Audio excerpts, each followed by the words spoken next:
I get. Okay, so next up is It's a Wonderful Life. Originally released December 20th, 1946.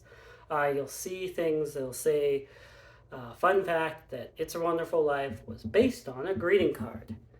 Not entirely true, so let's dive into that. A man by the name of Philip Van Doren Stern, who was a Civil War historian. He's published many books on the Civil War.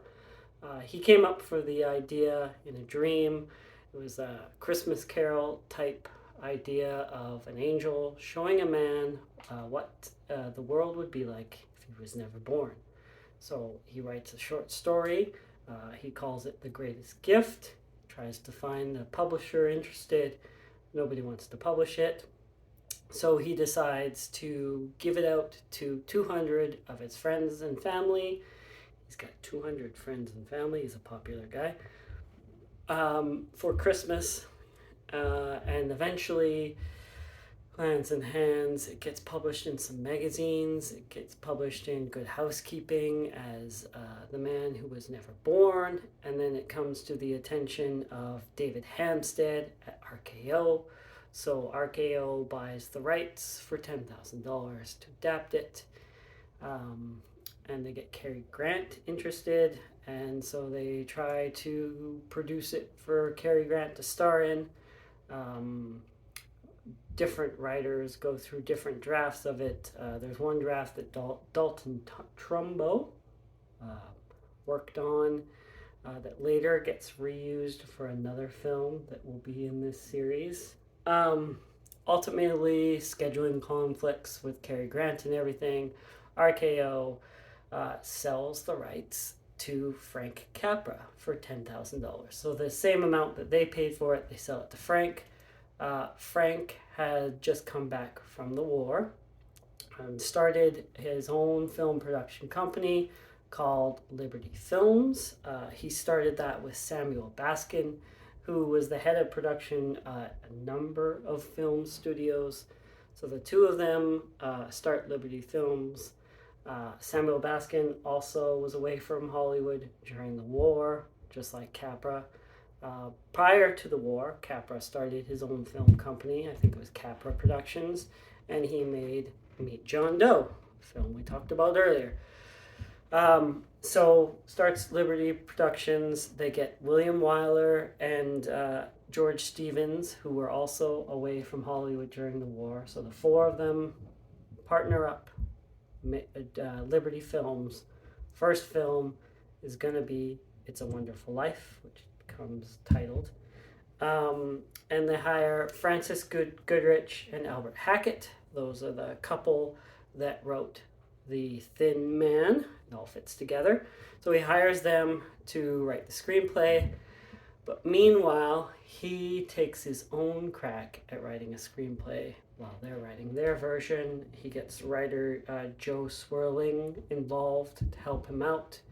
But Goodrich and Hackett find out about that, aren't too happy, and they just quickly finish their draft and give it to him and say, here you go, thanks, bye.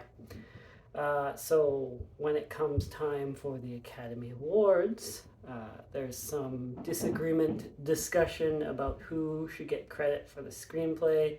I think it gets credited ultimately to Hackett and Goodrich and Capra with additional scenes by Swirling. Anyways, so Liberty Films, this is their first production. It's quite a hefty budget for the film.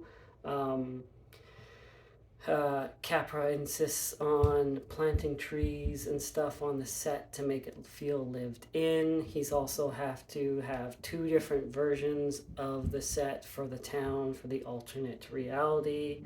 They also come up with a new form of filming snow or producing snow for film.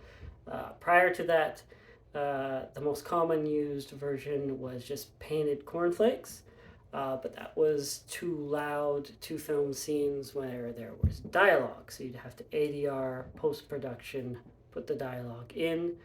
So they went looking for alternatives. Cornflakes, by the way, invented by John Kellogg, who was a doctor, nutritionist, working in a sanitarium, accidentally came up with a recipe. And then that's how Kellogg's gets started. There's your breakfast cereal trivia for the day. Anyway, so they come up with a new version of Snow. But It's a Wonderful Life, they rush it into production and release so it can come out for Christmas, but also so it can meet, so it's out in time to be nominated for the Academy Awards.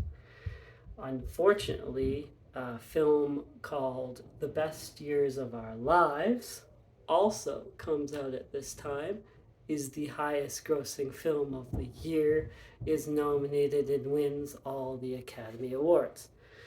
So,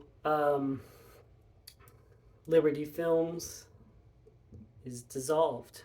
Paramount buys Liberty Films, and It's a Wonderful Life kind of gets forgotten until TV needs movies to show at the holidays. Paramount's got this film that they have the rights to that they can sell to television, and television can buy it for relatively low cost because it's kind of perceived as a failure. So it gets shown annually around Christmas on TV, and it builds and it builds and it becomes the holiday tradition, and generations grow up with it, and then it turns into the perception that it is now, right? It's a Wonderful Life is one of the greatest films of all time. By the way, Best Years of Our Lives, directed by William Wyler, one of the co-owners of Liberty Films, ends up kind of killing his own production company with his other film, not for Liberty Films. Yeah, that's about it. So it was nominated for Academy Awards. That's why we're talking about it. I think for the screenplay, Best Picture, Best Director, a number of Academy Awards. Anyways, that's It's a Wonderful Life. Thank you very much for watching. Hit like, hit subscribe, tell your friends.